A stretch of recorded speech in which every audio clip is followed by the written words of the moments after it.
Hello everyone. Today I will tell you a story. The story is titled, By in the Moment I Finally Felt Whole, end quote. Please like and subscribe to my channel if you appreciate me. You can skip this if you don't and oppose. Like this video. Thank you very much. The story begins as follows. By always wakes up before I do. Not because he's energetic, but because he believes mornings should be noticed. When I open my eyes, he's already there, lying on the floor beside my bed, his chin resting on his paws, eyes half open as if he's been quietly guarding the night. He doesn't jump. He doesn't bark. He just waits.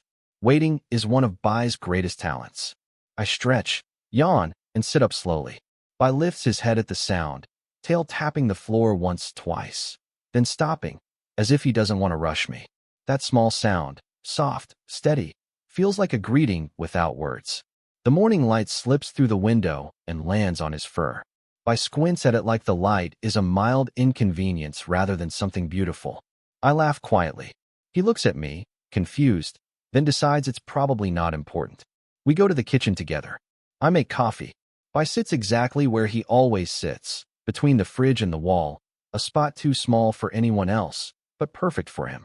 He watches me scoop coffee grounds, pour water, wait. He watches like it's the most meaningful ritual in the world. I used to think mornings had to be productive. Now, mornings just need to exist. Bai doesn't care if I'm late, busy, or behind in life. He only cares that I'm here. When I drop a piece of toast, he considers it a blessing from the universe. When I sigh, he looks up as if to say, still okay, still breathing. That morning, I sat on the floor next to him while my coffee brewed.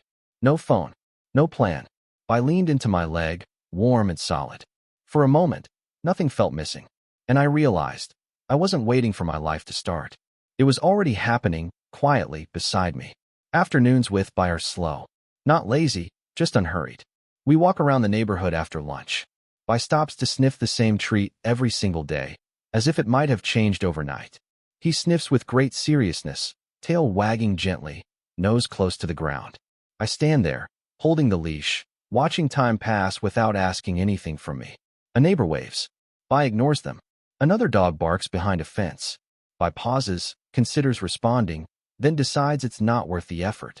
He has priorities. We sit on a bench near the small park. Children run past us, laughing loudly. Bikes roll by. Someone is talking on the phone about work. Life moves fast all around us, but Bai leans against my leg and sighs, a long, satisfied sigh that feels contagious. I pet his head, slowly, absent-mindedly. His ears are softer than I remember. His heartbeat is steady. I think about how often I rush through my days, chasing things I can't clearly name. More money, more success, more proof that I'm doing life right. Bai has none of that. And yet, he seems complete. At home later, Bai lies on the floor while I work. Sometimes he moves closer, sometimes farther away, adjusting himself like a puzzle piece finding the right place. He doesn't need attention all the time. He just needs presence. When I pause and stare at the wall, lost in thought, Bai looks up. His eyes aren't asking questions. They're offering reassurance. You're here. I'm here. That's enough. In the late afternoon light, dust floats in the air like tiny stars. Bai watches them for a while, then gives up and falls asleep. His breathing slows. The room feels fuller somehow, even though nothing new has been added. That's when it hits me. I don't need more moments. I need to notice the ones I already have. Evenings are Bai's favorite. Not because anything special happens, but because everything finally slows down. I cook dinner while Bai lies near the kitchen doorway, close enough to see me, far enough to stay out of trouble. Occasionally, he lifts his head to check if something edible has fallen. Occasionally, he decides trust is enough and closes his eyes again. After dinner, we sit together in the living room. The lights are dim. The TV is on, but neither of us is really watching. Bai climbs onto the couch, slowly, carefully, like he's asking permission from the universe. He curls up beside me, resting his head on my thigh. I feel his weight. Real. Grounding. That's when I realize something important. I'm not thinking about what I lack. I'm not comparing my life to anyone else's. I'm not wishing for a different version of today. With Bai beside me, my life doesn't feel small. It feels complete. Bai doesn't measure life by achievements or timelines. He measures it in warmth, familiarity, and quiet companionship. He reminds me that happiness isn't loud. It doesn't announce itself. Sometimes, it just lies next to you, breathing. Before bed, I turn off the lights. Bai follows me to the bedroom, circles once, twice, then lies down in his usual spot.